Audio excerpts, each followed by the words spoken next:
I think I was muted. Come on. Did I say that right? Yeah, someone said I have an accent when I speak Danish. I guess I do. Again, my name is Jay. I am a pastor from South Carolina in the United States. The church I serve is called Pilgrim. Hey, Binu. Called Pilgrim Lutheran Church. It's an interesting place to be and a growing church amidst a lot of other churches that are shrinking. It's one that is growing, and so it's exciting. At the same time, it's hard as you grow and watch people change in their life and their culture, and learning to fall in love with Jesus when they had been taught to fall in love with the church for a long time. And so it's an interesting place to be. One of the things in which we spend time talking about in our church is helping people come to see the great story that God has been telling from the beginning of creation. That God has been telling a story to us. And God has been repeating this story over and over. A story that says, I love you, come and follow me. I love you, come and follow me. That story doesn't just end in the Bible. It doesn't just end in the revelation of John. It continues into our own lives, and we have our own story that God is speaking through us to the people in our lives. God's speaking through us saying, I love you, come and follow me. The way I wanted to frame this story, to give us a sense of how we want to tell it, is to think of a story with 4 chapters. So you'll repeat after me, and you're going to teach me some Danish, some dansk, while I do this. Okay? Yeah? We'll work this together? All right. So chapter 1 is creation. Creation. So in dansk, God bless you. Skabelsen. Oh gosh, okay. Skabelsen. Close enough? Yeah.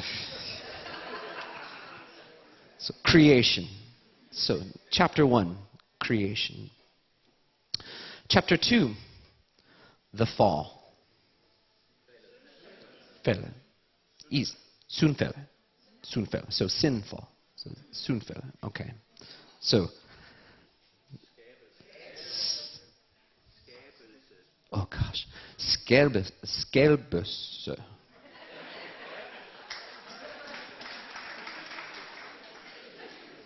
Syndfælde. Yeah. Redemption. To be redeemed. Forlyst. Forlyst. Forlyst. Okay, what he said. Forlysning. Close enough? Enough that you know what I'm trying to say? Forlysning. The first one. Syndfælde. Forlysning.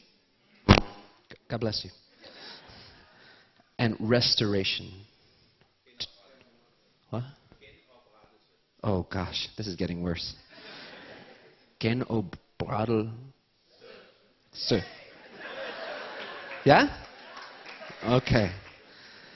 So that we both know what we're saying. So what I'm going to be doing over these next several days is to take each of these chapters and spend a little time talking about each. Yeah?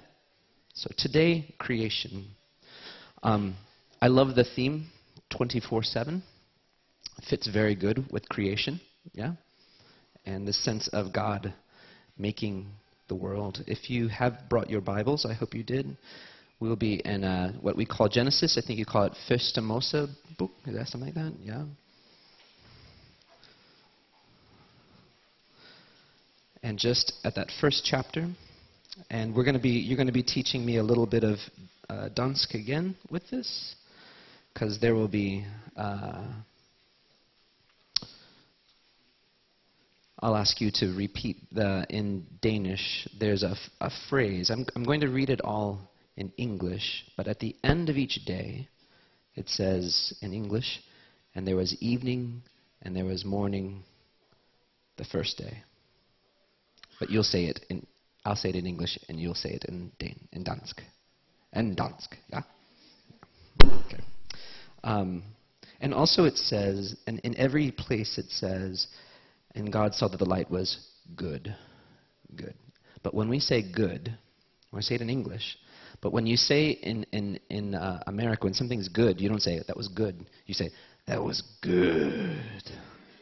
Yeah? So when we say good, we're all going to go, good. All right? All right. You'll get used to it. You get to be American in this tent today. Okay. It says, in the beginning. Now, what I want us to understand first about this first chapter, I think sometime in our Western culture, we're very attracted to ideas, and we lose poetry. We lose beauty. This first story is beautiful, and it's meant to be read like a story. So imagine we have a fire, and the fire is blazing in front of us, and we're roasting marshmallows, and the kids are playing around the fire. When one of the children says, "Fa, how did all of this come to be?" Yeah? Well, you tell a story. Yeah? You say, well, in the beginning, when God created the heavens and the earth was a formless void. I liked this here, this art that they had made here, this kind of random structure of different pieces of wood sticking together. Chaos is what we would call it in English, chaos. Does that translate well? Chaos, yeah. So it's this idea that the earth was a formless void.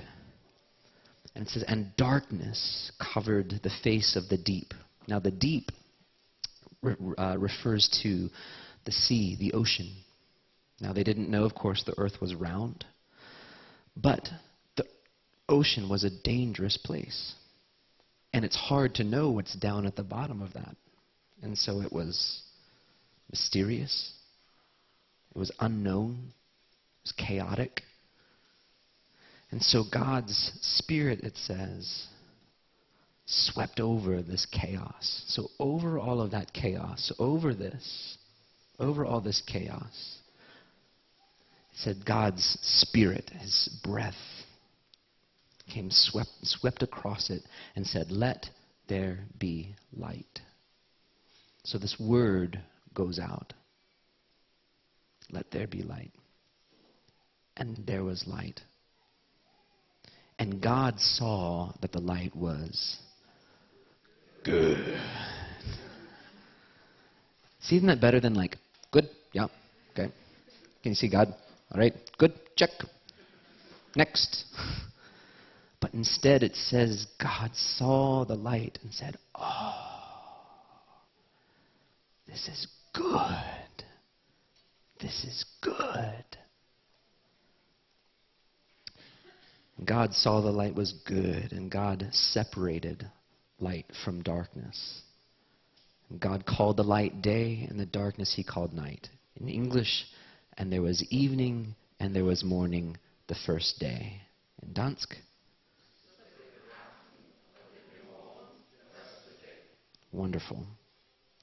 And it said, and so the children are all now sitting around the fire, and they say, oh, what happened next? Well, God separated like a dome, separated the waters from the water from water. And so God made the dome and separated those, and it was so, and God called the dome sky, And dansk? Scoot. And there was evening and there was morning the second day.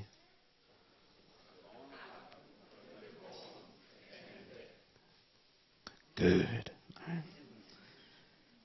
And God said, let the waters under the sky be gathered together and let the dry land appear. So you can see him pour some water into the dirt around the fire and said, now God separated these. And separated these waters. And the dry earth appeared in the waters. Appeared there. And God saw that it was good. Good. Like down here, good. Like, good. Good. Then God said, let the earth spring up trees and plants and corn and wheat and ivy and poison ivy and all of these plants come out, and he wants them to have seeds. Seeds. Now this is interesting, because when he begins to create, and he creates creation, he creates creation to create. Do you see? He doesn't just say, I will keep doing it. So even at the most basic level of plants, God invites to create, to be a part of creation. God says to the plants, you get to make stuff too. So even at the very beginning, creation is created to create. Follow? Does that translate? Okay, that's very important. Keep that in mind. And fruit trees of every kind on earth that bear fruit with the seed in it, and it was so. And the earth brought forth vegetation, plants yielding seed, and trees of every kind bearing fruit. And God saw that it was good. Good. And there was evening and there was morning the third day.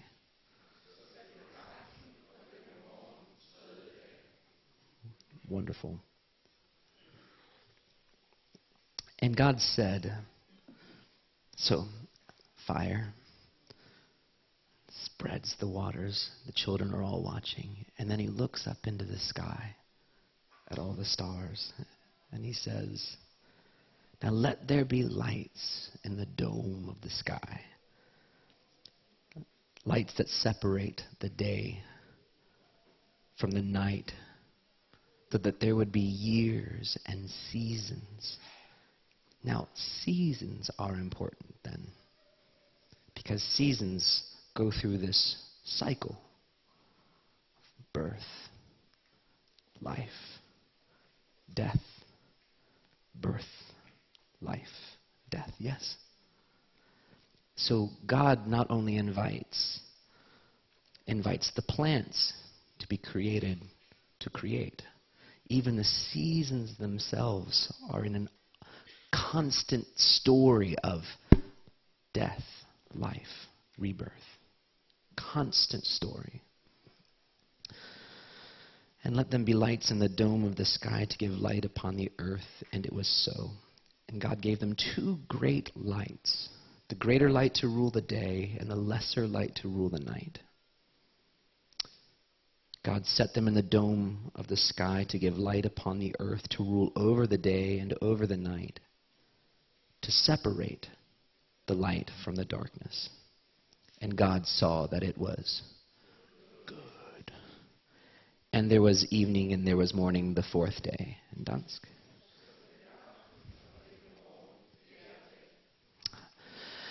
So, points all this to the children. Sees, and he points back to the water on either side and says, let the waters bring swarms of living creatures. In English, that's a good word. What does it say in Danish? Schwarm. So, same thing. Yeah, schwarm. of living creatures and let birds fly above the earth across the dome of the sky. So the two places that we can't go, the two places we cannot go, we cannot breathe underwater, and we cannot fly in the air. Yeah? God creates life in the places where there was previously death. In the formless void, in the ocean deep, God creates life. Even there, life comes. And even in the sky above us where we cannot touch life, God makes birds to fly. So God created the great sea monsters. Hey, sea monster. And every living creature that moves of every kind, with which the waters swarm, and every winged bird of every kind. And God saw that it was good. And God blessed them, saying, be fruitful, multiply. So again, the first thing he gives to these creatures in the water, birds in the air, was he invites them to create, to make, to be a part of creation. God says, this thing that I'm doing, I'm not doing by myself. I want you to join me in creating. Creating. And God blessed them, saying, be fruitful and multiply and fill the waters of the seas and let birds multiply in the earth. And there was evening and there was morning the fifth day. Yeah. And God said, let the earth bring forth living creatures of every kind. So we get back to the earth, and he begins to draw with his finger into the sand. And he says, and God made cows and dogs and mice. And then he invited the children and said, now you draw. What animal do you think? And so they all begin to draw. Lizards and snakes are easy. You just do this in the sand. And so all the children are now drawing in the sand around the fire. Each of them drawing these things. And God said, I bring forth all of these living creatures. Bring them into the world. And God made the wild animals of the earth of every kind, and everything that creeps upon the ground. And God saw that it was good. Yeah. Then God said, let us make an humankind in our image, according to our likeness. Now, in Hebrew, when God says, make God in our image, it doesn't just mean like a mirror. It doesn't just mean so God doesn't necessarily, which is probably good news. Yeah, because God's kind of short. It means that make God like us. God says, let's make humankind in the impression of God, with the same sort of stuff that is in us, with our ingredients. That this one that we're making will be different from all the others, because there will be something that is like us that is in them. That there's something about them that will be about God, that when people see this, they will be able to understand the Creator in some way. Not that it is the Creator, but they'll be able to see through. That there will be something in there. So make them like us. So in the impression, with the ingredients of us, it says, so God created humankind in his image. In the image of God he created them. And then it says, male and female he created them. This image of two. Interesting. The image of God is two living in relationship of love. Yeah? Of love. In fact, the only place that anywhere in our creation story that God says it is not good is if you look forward, chapter 2, verse 18. Chapter 2, verse 18. The Lord God said, "It is not good that man should be alone." Interesting, isn't it? That something about the image and the impression of God is built to be in relationships. That is, and did you notice that when God refers to God's self, he does it in the plural? Our image, that God would look like us. That this Trinity, this dance of Father, Son, and Spirit, that they live in relationship, and that it is not good to be alone. So God designs us to live into that love. You might say that God creates us so that we might create. Yeah. My wife, when we found out that she was pregnant with our first child, my pastor came to me and said, "Welcome to the miracle of creation." That God created and creates and invites us to join God in creation. It's not like, well, I'll just keep doing it for you. But God says, "Come, let's make something." So when that older man sits there with the fire and he tells the story, he invites them to come and draw with him. And they're all now in the story. You hear? Yeah. Back to chapter 1. Verse 28, God blessed them. God said to them, "Be fruitful and multiply and fill the earth and subdue it and have dominion over the fish of the sea and over the birds of the air and over every living thing that moves on the earth." And then looking around that fire, God says, "And see, I have given you all of this, the water, the animals, the plants, the stars, the earth, all of this I have given you. I have given to you to care for.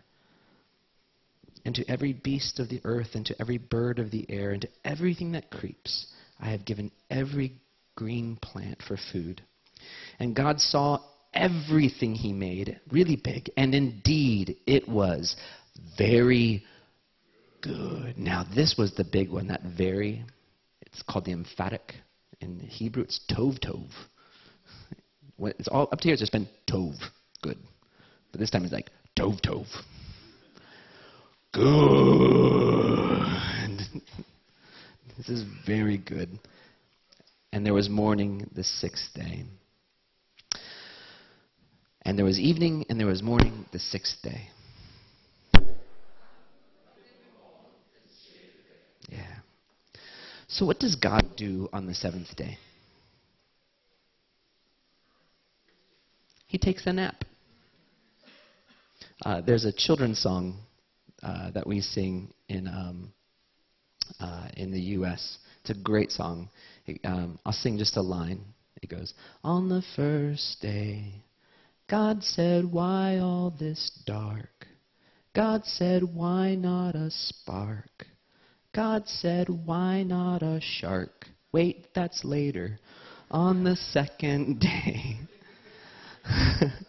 But the song ends, "And on the seventh day, God said, why not a nap?" Yeah? So God not only invites us into creation and says, I want you to work. I want you to be fruitful.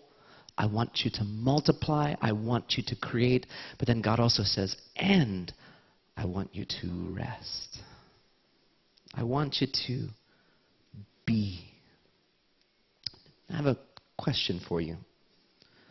What did God do on the 8th day?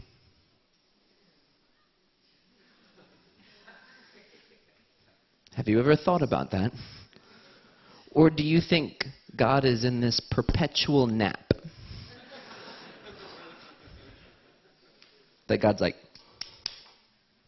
done. Or did God get up on the 8th day and start making again? G.K. Chesterton, have you heard of him? Famous Catholic philosopher, theologian, says that God, every daisy, God says, ooh, do it again. Like a child. Ooh, do it again. That God is in this perpetual act of creation. That just as God invited us to always be making, always be creating, on the 8th day, God gets up and makes again. By the way, what day did Jesus get up? The 8th day. And what day was Jesus in the tomb? The 7th day. Sound familiar? Does that story sound familiar? Rested on the 7th day, and on the 8th day, remakes, reinvites. The story. Do you see how we can read the Bible and be like, on the first day, God created the heavens and the earth, and God formless void, and we get sort of when this is meant to be a story. And what stories do, that's different than taking a class or reading a book for education. What stories do is that you find your place in a story. When someone tells a story, don't you often say, where am I in that story?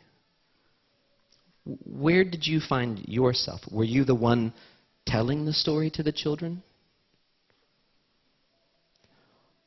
Or maybe you were one of the children going, oh, what's next? Or did you find yourself above it all saying, look at these telling the story. Where did you find yourself in the story? What stories do is that you find your place in the story. Yeah? Yeah. Let me skip ahead here. If you can join me in Matthew chapter 5.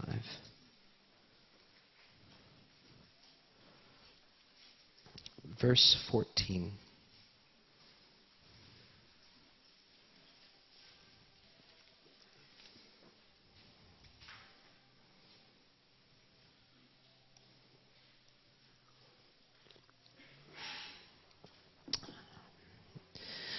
Jesus has the crowds all around him, and they've all come to hear him teach. Now, over and over and over, what we hear is that Jesus takes things out of everyday life and uses them in order to teach.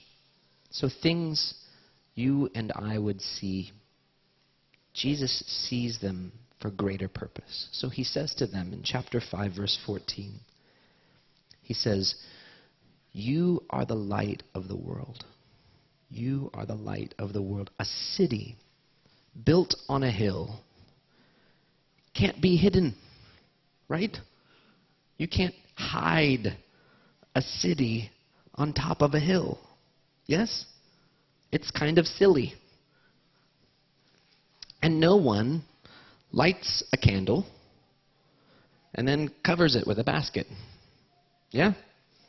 It's a silly image. Like, Just think, you take a candle and then you cover it. You light a candle for what? So you stick it in the middle of the room. You don't, when you came here in your camping van, you didn't take your light, stick it into the refrigerator, and turn it on. Right? No. So it would be like Jesus said. Jesus says, you are the light of the world. No one comes to a camp and takes their camping light and sticks it into the cupboard and then turns it on. Right? What you do is you take your light and you hung it in the middle of that tent that sticks in front. What do you call that part? That thing. You stuck it in the middle of there, right? Why? So that all could see, yeah? And you are like that light. Can I teach you a song? Very simple, very easy. I'll sing it, you'll repeat it, and then we'll sing it all together. It goes, you are the light of the world. You are the light of the world. You are the light of the world. The light. So shine, shine, shine where you are. So shine, shine, shine where you are. You are the light of the world. Excellent. You're great singers. Want to sing it all together? Yeah, let's sing it all together. It goes, you are the light of the world. You are the light of the world. So shine, shine, shine where you are. You are the light of the world. Now, you are a candle in the night. Candle in the night. You are a candle in the night. You are a candle in the night. So shine, shine, shine where you are. You are a candle in the night. It's a nice song, yeah? Simple. This idea of being light, then, is not new. And Jesus says, you are light in the world. So don't cover yourselves up. Now, this idea of light is not new. If you'll turn back with me just a moment, and we'll come back to this, to John 1:1. This is another creation story. This is another creation story. The Gospel of John, chapter 1, verse 1.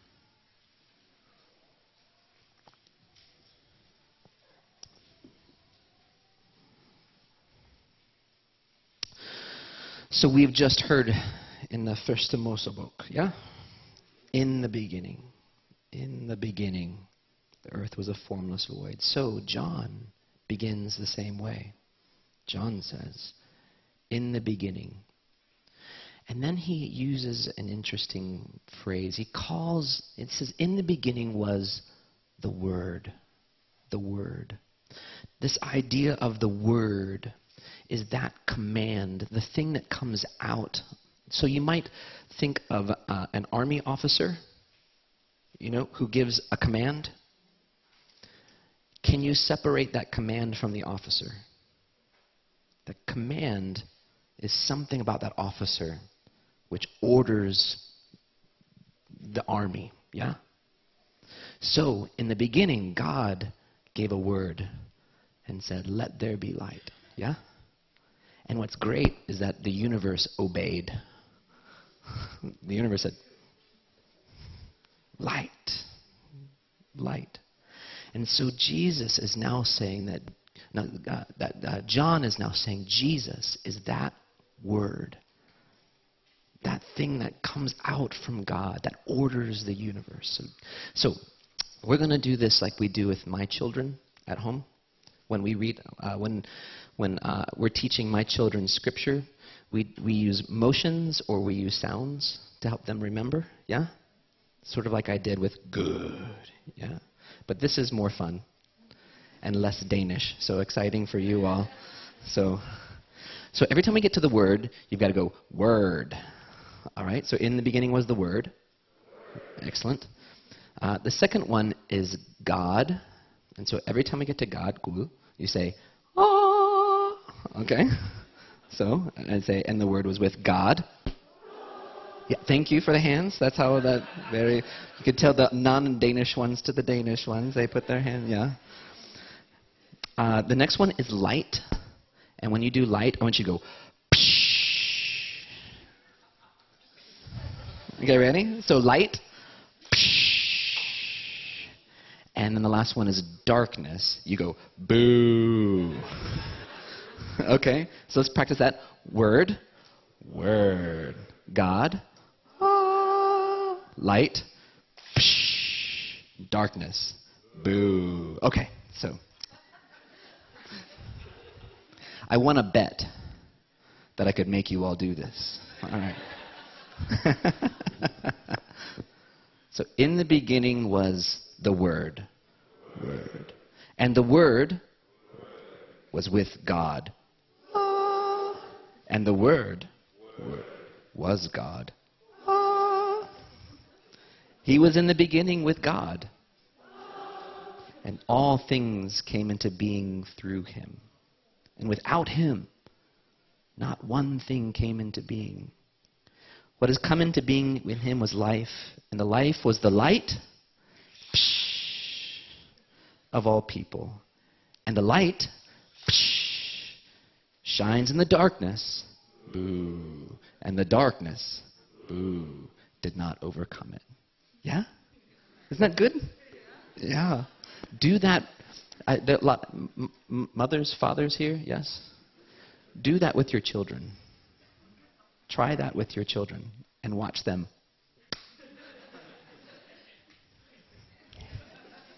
Yeah. So Jesus is compared to being the Word. And the Word that comes out... What? And the Word was with God. Oh. Okay, we're going to go ahead and stop that now. Because we'll be here all day. Oh. Oh. Oh, you know what would be really funny? If like tonight in worship... Somebody said, cool. Oh. Anyway. So, it says that this word comes from God. That this word is the command of God.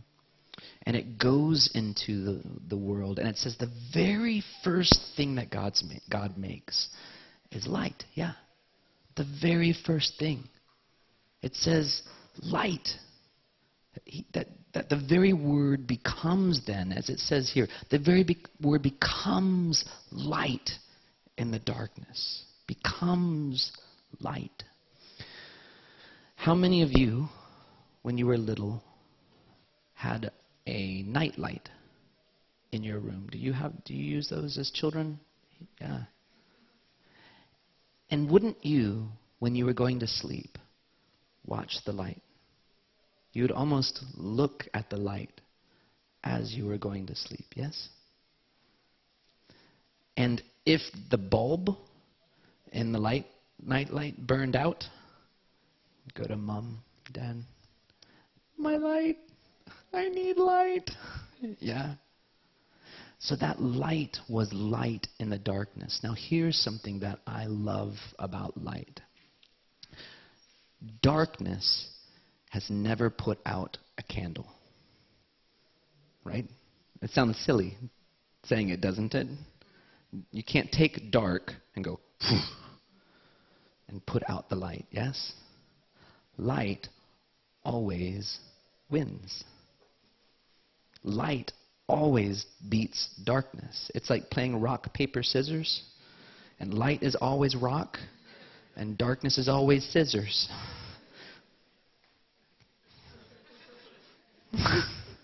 Light always wins.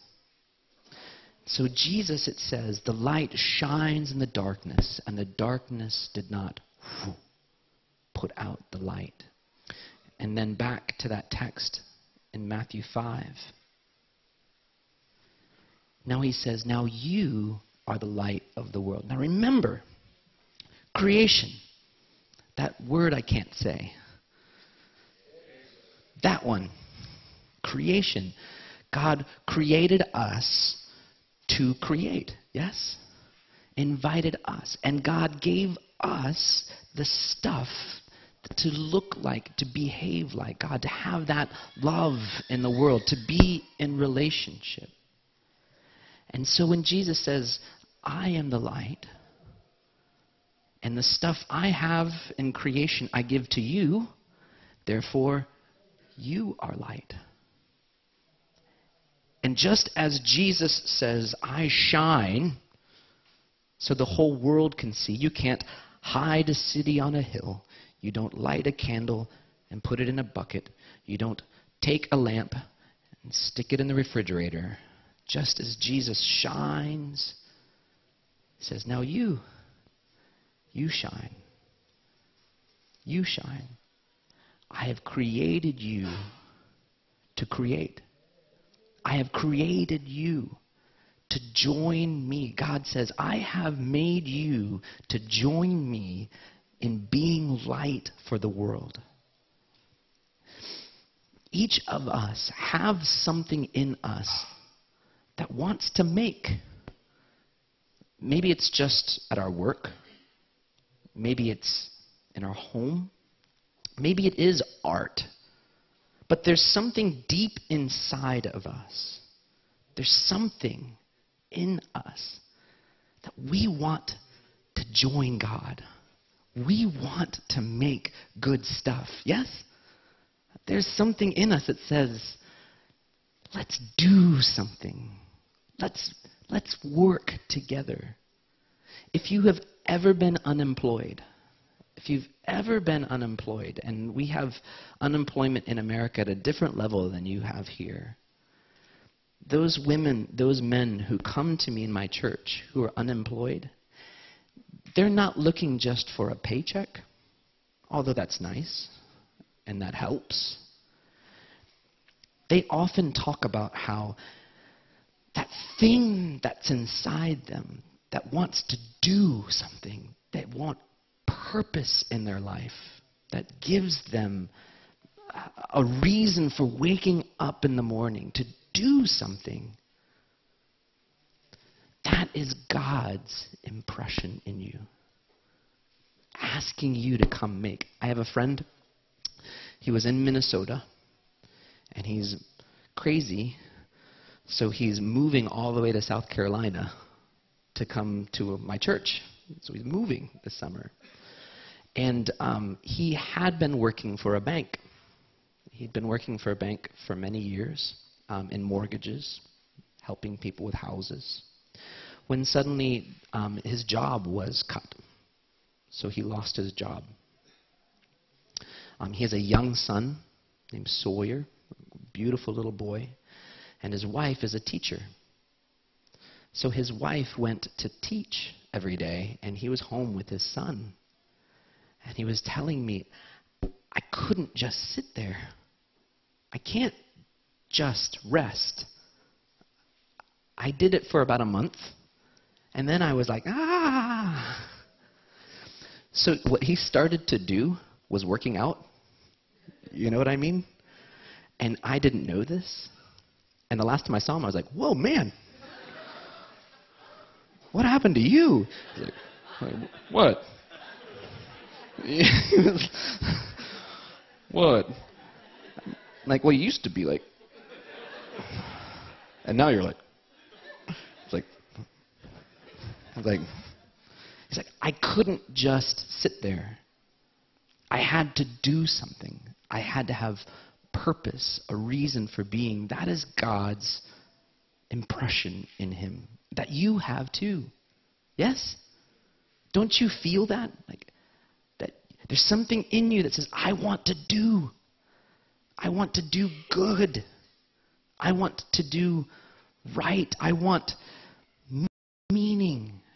And not only that, but there is also something in you that wants to do light. That you want to join creation, and that you were created to create light. To be light bulbs.